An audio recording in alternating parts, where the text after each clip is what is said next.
សូមអនុមោទនាលើកហាត់ឡើងសំពះបង្គំព្រះរតនត្រ័យព្រះពុទ្ធព្រះធម៌ថ្លៃព្រះសង្ឃនៃព្រះសាសនា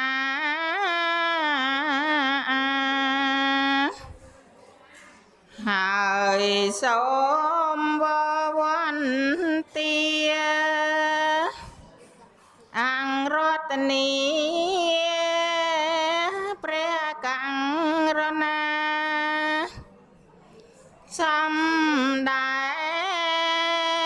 ងធម៌ទេសនាប្រងបណ្ដាពុទ្ធបរិស័ទហេតុនឹងព្រះគុណអើយពេលដល់ហើយសូមប្រទានធម៌ទេសនាទុមានដល់យើងខ្ញុំទាំងអង្គគ្នា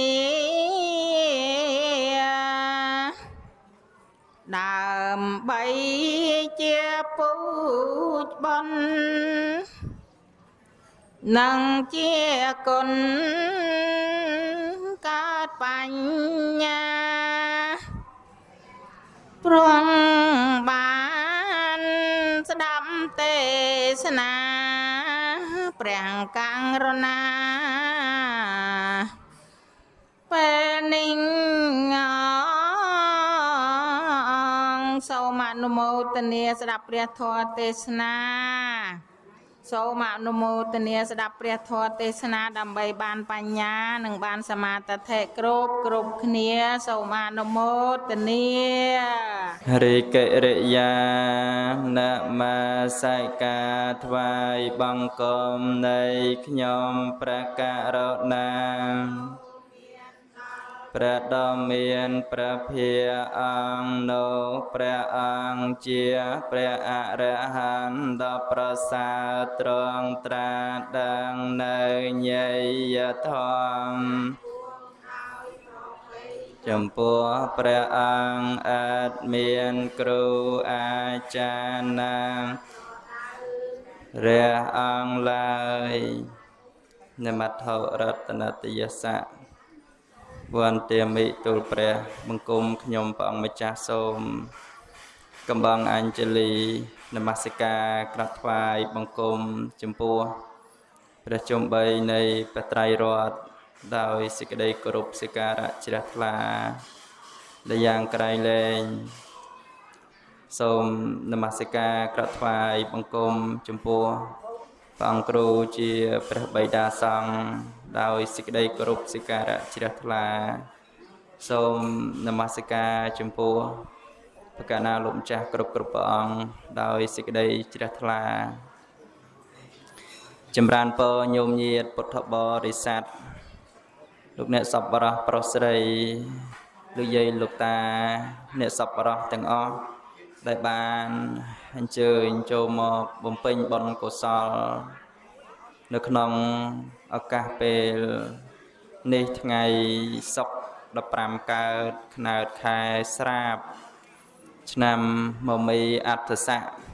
ពុទ្ធសករាជ2570ត្រូវនឹងថ្ងៃទី28ខែសីហាឆ្នាំ2026នៅក្នុងឱកាសពេលព្រឹកនេះក្រោយអំពីញោមញាតពុទ្ធបរិស័ទលោកអ្នកសប្បុរសទាំងអស់បានថ្វាយបង្គំចំពោះគុណនៃបត្រៃរតន៍បានសមាទាននៅ និច្ចសិលក៏ដូចជាឧបោសថសិលនឹងបានបូជាទានថ្វាយទានចំពោះបដិគិហកៈមានប្រសង់ជាដើមនៅក្នុងឱកាសពេលព្រឹកនេះរួចទៅនឹងឱកាសបន្តនឹងបានស្ដាប់នៅព្រះធម៌ដែលជាពុទ្ធឱវាទរបស់ព្រះសម្មាសម្ពុទ្ធដែលព្រះអង្គទ្រង់ត្រាស់សម្ដែងបដិស្ថានទុកដើម្បីបរិស័ទដែលមានឧបនិស្ស័យគង់នឹងអាចស្ដាប់សិក្សាយល់នៅអត្ថរសអត្ថន័យនៃសេចក្តីព្រះធម៌របស់ព្រះសម្មាសម្ពុទ្ធបាននៅក្នុងឱកាសពេលនេះដើម្បីបានជាធម្មសបាយធម្មគោរពនៅក្នុងថ្ងៃឧបោសថសិលនេះខ្ញុំព្រះកណ្ណាអាត្មាភាពនឹងលើកឡើងនៅបាតព្រះគាថាមួយដែលព្រះសម្មាសម្ពុទ្ធព្រះអង្គទ្រង់សម្ដែងប្រារព្ធនឹងសេដ្ឋីអនន្តសេដ្ឋីដែលជាសេដ្ឋីនៅក្នុងក្រុងសាវត្ថីញាតិញោមដែលមានសម្ដែងនៅក្នុងព្រះសតន្តបិដកខត្តកនិកាយនៅក្នុងគម្ពីរគាថាធម្មបទអដ្ឋកថាគាថាធម្មបទត្រង់ពេលវៈដែលព្រះសម្មាសម្ពុទ្ធព្រះអង្គសម្ដែងនៅបាតពគាថាដូចនេះថាបត្តាមត្ថិធនៈមត្ថិអិតិពេលោវិហញ្ញតិបណេះជាដើមប្រពចំពោះអនន្តសេដ្ឋីញាតិញោមអនន្តសេដ្ឋីនឹងគាត់ជាសេដ្ឋីនៅក្នុងក្រុងសាវត្ថីដែលគាត់នឹងមានទ្រព្យសម្បត្តិនឹងច្រើនណាស់ញាតិញោម80កោដអនន្តសេដ្ឋីហ្នឹងណានៅក្នុងសម័យពុទ្ធកាលជនឯណានីមួយដែលមានទ្រព្យសម្បត្តិ40កោដคล้ายជាសេដ្ឋីហ៎ញាតិញោមណាคล้ายជាសេដ្ឋីអញ្ចឹងអនន្តសេដ្ឋីហ្នឹងគាត់មានទ្រព្យសម្បត្តិហ្នឹងរហូតដល់80កោដអញ្ចឹងណាបើគិតទៅសេដ្ឋី2ដងហើយណាញោមចឹងគាត់អនន្តសេដ្ឋីហ្នឹងគាត់មានទ្រព្យច្រើនប៉ុន្តែគាត់ហ្នឹងរៀងកំណាញ់ញាតិញោមណាមិនដែលធ្វើទានមិនដែលបរិច្ចាគទានជួយអ្នកកំសត់ទុរគតអ្នកក្រីក្រលំបាកដល់ហើយណាស់ទៅសំបីតែអ្នកបំរើហ្នឹងក៏ណាមិនជួយអាសាអ្នកបំរើក្នុងផ្ទះជួយទុកលំបាកយ៉ាងណាហ្នឹងសេដ្ឋីហ្នឹងគាត់ធ្វើមិនដឹងធ្វើមិនលឺណែញាតិញោមអនន្តសេដ្ឋីហ្នឹងណាញាតិញោមហើយគាត់ហ្នឹងមានកូនម្នាក់ឈ្មោះមូលសេរីចឹងមួយថ្ងៃហ្នឹងគាត់តែងតែអប់រំតែងតែទូមានកូនរបស់គាត់មូលសេរីហ្នឹងគាត់តែងតែអប់រំមួយថ្ងៃ3ដងញាតិញោមក៏ទូមានគាត់ថាណែកូនកុំសម្គាល់ថាទ្រព្យទាំងឡាយ80កោដហ្នឹងមានប្រមាណច្រើនយ៉ាងដូច្នោះឡើយចូលកូនរក្សាឃុំក្រងទុកទ្រព្យសម្បត្តិហ្នឹងឲ្យបានល្អហើយចូលញ៉ាំងទ្រព្យសម្បត្តិថ្មីហ្នឹងឲ្យកើតឡើងការដែលកូនចំណាយទ្រព្យដោយការឲ្យទានដោយការបរិច្ចាគទានដោយការជួយអ្នកកំសត់ម្ដងបន្តិច100 100រៀលញ៉ាំងម្ដង1កហបណៈម្ដង1កហបណៈឲ្យរលាស់ទៅយូរទៅទ្របហ្នឹងអស់ហើយបណ្ឌិតគប្បីឃើញនៅការអស់ទៅឆ្នាំនៃបន្តក់ភ្នែកញាតិញោមណាសេដ្ឋីនឹងគាត់ផ្ដាំប្រាប់កូនគាត់អញ្ចឹងណាញោមក៏បីឃើញទៅនៅឆ្នាំបន្តក់ភ្នែកបន្តក់ម្ដងមួយដំណក់យូរទៅកងទៅអស់ណាចូលកូនមើលសัตว์កណ្ដៀវាកពូនសម្បុកពំដីមកម្ដងបន្តិចយូរទៅคล้ายជាដំបូក ចូលកូនមើលសัตว์ខ្មុំដែលវាក្រេបលំអងផ្កាយកមកពូនធ្វើជាក្បាលទឹកខ្មុំណែអញ្ចឹងអនន្តសេដ្ឋីហ្នឹងគាត់ណាទូមានកូនរបស់គាត់បុត្ររបស់គាត់មូលសេរីហ្នឹងអញ្ចឹងញាតិញោមគាត់មិនអោយណាខ្ជិះខ្ជាយទ្របទេត្រូវតែញ៉ាំងទ្របថ្មីហ្នឹងឲ្យកើតឡើងមិនអោយខ្ជិះខ្ជាយដោយការធ្វើទានដោយការចែករំលែកជួយអ្នកកំសត់ទុរគតក្រីក្រលំបាកឬក៏ដាក់បាតចំពោះព្រះសម្មាសម្ពុទ្ធចំពោះព្រះភិក្ខុសង្ឃស្មុំយចកអ្នកដតីទេអនន្តសេដ្ឋីហ្នឹងគាត់ណាអប់រំទូមានកូនរបស់គាត់នឹងអញ្ចឹងញាតិញោមអញ្ចឹងទៅមិនយូរប្រមាណអនន្តសេដ្ឋីហ្នឹងក៏ត្រូវដល់វ័យចាស់ជរាញាតិញោមប៉ុន្តែចាស់ជរាហើយហ្នឹងគាត់នឹកឃើញគាត់កប់កំណប់ទ្របហ្នឹង5កន្លែងដែលគាត់នឹកឃើញដែរណាកប់ទុកទ្របសម្បត្តិទៅស្លាប់ទៅកើតទៅជាតិមុខទៅមានទ្របស្រាប់មិនបាច់រកប្រកបកិច្ចការងារអីទេចឹងចាយតែទ្របសម្បត្តិដែលកប់ទុកហ្នឹងបានហើយចឹងទៅដោយចិត្តជាប់ចម្ពាក់សេចក្តីកំណាញ់ហ្នឹងទៅអស់ជីវិតស្លាប់ទៅខ្ញុំដឹងទៅកើតនៅណាដែរញោមទៅកើតនៅក្នុងតកូលច័ន្ទឌីលតកូលច័ន្ទឌីលតកូលអ្នកស៊ីឈ្នួលបំរើអ្នកសុំទាន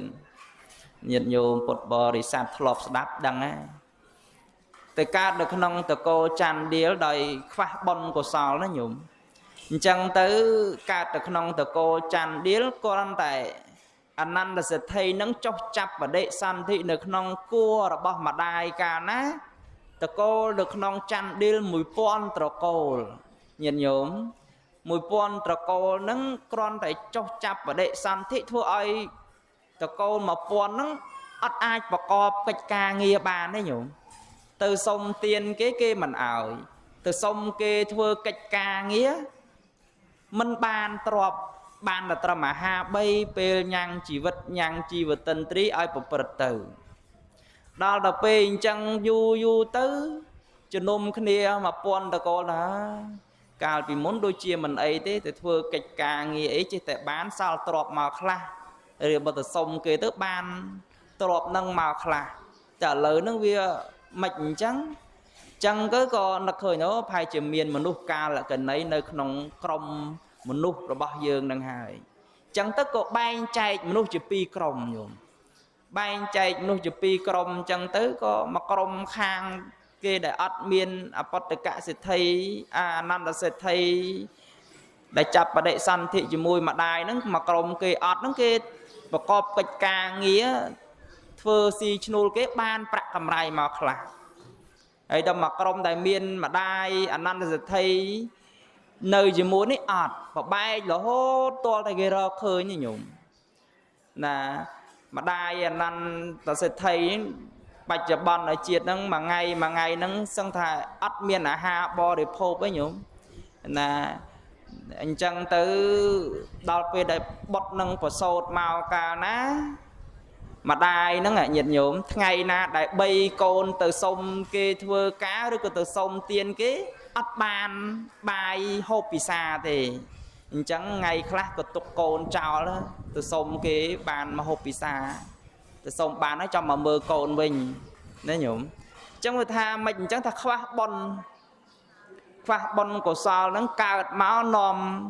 ភាពចង្រៃកាលកណីដល់ម្ដាយដល់គេទៅទៀតដល់ទៅពេលចិញ្ចឹមយូរទៅកូនហ្នឹងចេះដើរញោមចេះដើរម្ដាយហ្នឹងបានប្រាប់កូនហុចអំបែងឲ្យកូនប្រាប់កូនណែកូនឥឡូវម្ដាយចិញ្ចឹមកូនហ្នឹងបានមកធំប៉ុណ្ណេះដោយសេចក្តីលំបាកណាស់កូនឥឡូវកូនអាចដើរបានហើយចូលកូនកាន់អំបែងនេះចូលទៅក្នុងក្រុងសាវត្ថីចូលទៅកាន់ទីឯណានីមួយដែលគេចាត់ចែងបាយនិងទឹកសម្រាប់អ្នកកំសត់សម្រាប់អ្នកទុរគតអ្នកកំព្រាចូលកូនទៅកាន់ទីនោះចោះដើម្បីបាននៅអាហារបរិភោគ ពីព្រោះម្ដាយមិនអាចចិញ្ចឹមកូនបានទេណែញោមប៉ុន្តែម្ដាយនឹងទោះបីថាចិញ្ចឹមកូនមកលំបាកយ៉ាងណាក៏ដោយប៉ុន្តែនៅតែមិនបោះបង់កូនទេញោមប៉ុន្តែអនន្តសេដ្ឋីកើតមកជាតិនឹងរូបអាក្រក់ណាញោមណាមាត់ច្រមុះតិចភ្នែកនៅក្នុងគម្ពីរអដ្ឋកថាគាថាធម្មបទហ្នឹងត្រង់ពេលវេលោកបញ្ជាក់ថារូបអាក្រក់ប្រៀបដូចជាបីសាច់ដែលប្រឡាក់ដោយធូលីរូបអនន្តសេដ្ឋីហ្នឹងណាញោមរូបអាក្រក់ណាក្មេងគាត់តែឃើញយំពីព្រោះរូបអាក្រក់ពេកណាអញ្ចឹងម្ដាយហ្នឹងបានប្រាប់កូនអញ្ចឹងឯញោមអញ្ចឹងកូននឹងគាត់កាន់បែងទៅកាន់បែងសុំទៀនតាមលំដាប់លំដោយផ្ទះទៅស្រាប់តែសុំទៅដល់ផ្ទះដែលខ្លួនធ្លាប់នៅស្រាប់តែរលឹកជាតិបានញោមស្រាប់តែនឹកឃើញអីដូចផ្ទះធ្លាប់នៅពីមុនអញ្ចឹងទៅក៏កាន់បែងនឹងដើរចូលទៅក្នុងផ្ទះហ្នឹងទៅដើរចូលទៅដល់ក្នុងផ្ទះនោះស្រាប់តែកូនរបស់មូលសរីឃើញយំងាវពេញផ្ទះហ្មងថាមិនអញ្ចឹងថាមុខរូបរាងនោះអាក្រក់ពេកអញ្ចឹងមូលសរីបានឲ្យអ្នកបម្រើហ្នឹងចាប់វាយបោះមកលើគំនរសម្រាមណែញោមពេលនោះព្រះសម្មាសម្ពុទ្ធព្រះអង្គទ្រង់យាងបណ្ឌបាតអមជាមួយនឹងបច្ឆាសមណៈព្រះអនន្តណាញោមព្រះសម្មាសម្ពុទ្ធព្រះអង្គត្រាស់ប្រាប់អនន្តអ្នកឯងចូលក្រឡេកមើលនៅកុមារនោះចោះកុមារនោះជាអនន្តសេដ្ឋីដែលពីជាតិមុននោះដែលមានសេចក្តីកំណាញ់រិះត្បិតមិនហ៊ានសំបីតែការដាក់ទានចំពោះអ្នកកំសត់ទុរគតអ្នកក្រីក្រលំបាកប៉ុន្តែអស់ជីវិតទៅក៏បានមកកើតកំណើតជាកុមារនេះដែលមានរូបអាក្រក់មានសេចក្តីទុក្ខមិនអាចប្រមាណបានណាញោមចឹងទៅព្រះសម្មាសម្ពុទ្ធព្រះអង្គត្រាស់នឹងព្រះអនន្តហើយក៏បានឲ្យគេហៅមូលសរីកូនរបស់អនន្តសេដ្ឋីនឹងមកញោមបានប្រាប់រៀបរាប់ទៅថាមូលសរីអ្នកឯងមានស្គាល់កុមារនេះទេមូលសរីថាបពិតព្រះអង្គខ្ញុំព្រះអង្គមិនស្គាល់កុមារនឹងទេណាបានព្រះអង្គត្រាស់ថានេះជាបិតារបស់អ្នកដែលអស់ជីវិតជាអនន្តសេដ្ឋីទៅបានចាប់បដិសន្ធិមកជាកុមារនេះអនន្តសេដ្ឋីកើតមកជាកុមារនឹងមូលសរីអត់ជឿទេញោមដោយសារនៅក្នុងសាសនាព្រាហ្មណ៍គេជឿថាមនុស្សស្លាប់ហើយទៅកើតក្នុងឋានព្រហ្មកើតនៅក្នុងឋានព្រហ្មអញ្ចឹងព្រះអង្គក៏បានញ៉ាំងប្រាប់ឧបាយដល់មូលសរីឥឡូវអញ្ចេះអនន្តសេដ្ឋីកាលគាត់នៅរស់គាត់កប់កំណប់ទ្រព្យ5កន្លែងឥឡូវអ្នកឯងចូលយកកុមារនឹងទៅងូតទឹកជំរះឲ្យហូបពិសាបាយទឹកឆ្អែតទៅហើយឲ្យកុមារនឹងប្រាប់កំណប់ទ្រព្យនៅក្នុងផ្ទះនឹងទៅមូលសរីប្រាប់ឲ្យអ្នកបាវបំរើនឹងរៀបចំអាហាรงូតទឹកជំរះទៅប្រាប់ទៅក៏កុមារនឹងប្រាប់អំពីទ្រព្យដែលខ្លួនបានកប់នឹងកាត់ច្រូតសេចក្តីនៃមកក្រោយបញ្ចប់ចុងធម្មទេសនាហ្នឹងព្រះអង្គត្រាស់សម្ដែងនៅបាតប្រគាថាពតតាមត្ថិធនៈមត្ថិអិតិពាលោវិហញ្ញតិអត្តាហេអត្តណោណដ្ឋិកតោពតោកតោធនាំងបានសេចក្តីថាបុគ្គលពីរឥតអប្រាជ្ញាតែងព្រួយបារម្ភតែងកន្ទុកន្ទិញកើតទុកដោយសម្គាល់ថាទ្រព្យទាំងឡាយរបស់អាត្មាអញមានកូនទាំងឡាយរបស់អាត្មាអញមានតែតាមពិតទៅសំបីខ្លួនរបស់ខ្លួនឯងមិនមានផងតើរាប់ថានឹងទ្រព្យទាំងឡាយមានមកអំពីណាកូនទាំងឡាយនឹងរាប់ថាបានមានមកអំពីណាណែញាតិញោមសេចក្តីថាម៉េចទៅណាញាតិញោម ដែលព្រះសម្មាសម្ពុទ្ធព្រះអង្គត្រាស់សម្ដែងថាបុគ្គលពីលតែងសម្គាល់ថាទ្រព្យទាំងឡាយរបស់ខ្លួនឯងមានកូនទាំងឡាយរបស់ខ្លួនឯងមានប៉ុន្តែសំបីខ្លួនឯងមិនមែនជារបស់ខ្លួនឯងផងអញ្ចឹងតើរាប់ថាទ្រព្យទាំងឡាយបុត្រទាំងឡាយមានមកពីណាយ៉ាងម៉េចទៅញាតិញោមព្រះអង្គត្រាស់សម្ដែងថាខ្លួនយើងនេះមិនមានអ្វីជារបស់ខ្លួនណាញាតិញោមឥឡូវញាតិញោមជាការពិតហើយណាញាតិញោមការរស់នៅព្រះអង្គត្រាស់សម្ដែងថាត្រូវតែមាននៅការប្រឹងប្រែងនៅក្នុងដំណើរជីវិតញាតិញោមប្រឹងប្រែងស្វែងរកទ្រព្យសម្បត្តិមកដើម្បីចិញ្ចឹមជីវិតនៅក្នុងដំណើរជីវិតបច្ចុប្បន្នហ្នឹងឧទ្ថាតាវិនតតេតណាំងបុគ្គលត្រូវតែប្រឹងប្រែងដើម្បីបានទ្រព្យសម្បត្តិប៉ុន្តែព្រះអង្គត្រាស់សម្ដែងថាបុគ្គលមិនមានអ្វីជារបស់ខ្លួននឹងយ៉ាងម៉េចទៅនេះញាតិញោមយើងអាចប្រើប្រាស់ប្រស័យទ្រព្យសម្បត្តិនឹងនៅពេលដែលយើងនៅមានជីវិតនឹងទេណាញាតិញោមពឹងកូនពឹងចៅទ្រព្យសម្បត្តិមានវិញ្ញាណឥតវិញ្ញាណពឹងនៅពេលដែលយើងមានជីវិតប៉ុន្តែដល់ពេលអស់ជីវិតទៅទ្រព្យសម្បត្តិទាំងឡាយកូនទាំងឡាយនឹងលែងជាទីពឹងរបស់អាត្មាអញលែងបានទេដែរណែញាតិញោមណាអញ្ចឹងត្រូវពឹងបុណ្យកុសលហើយចុះបើអត់មានបុណ្យកុសលដែលអនន្តសិទ្ធិអញ្ចឹងស្លាប់ទៅអត់មានបុណ្យកុសលទៅកើតនៅក្នុងតកូលចន្ទឌិលប្រកបទៅដោយរូបអាក្រក់អញ្ចឹងបានព្រះអង្គសម្ដែងថាសម្គាល់ទ្រព្យទាំងឡាយកូនទាំងឡាយមានបានមកពីណាបើខ្លួនយើងការពារខ្លួនយើងមិនបានការពារសេចក្តីទុក្ខមិនបានការពារសេចក្តីស្លាប់មិនបានណែនេះជាសេចក្តីនៃព្រះធម៌ដែលព្រះសម្មាសម្ពុទ្ធព្រះអង្គត្រាស់សម្ដែងចុងសេចក្តីដើម្បីដាស់ក្រើនរំលឹកដល់បរិស័ទក៏ដូចជាមូលសេរីក្រោយអំពីចប់បឋមទេសនានឹងទៅមូលសេរីក៏បានតាំងនៅក្នុងឧបាសកជ្រះថ្លាញាតិញោមសូមអនុមោទនា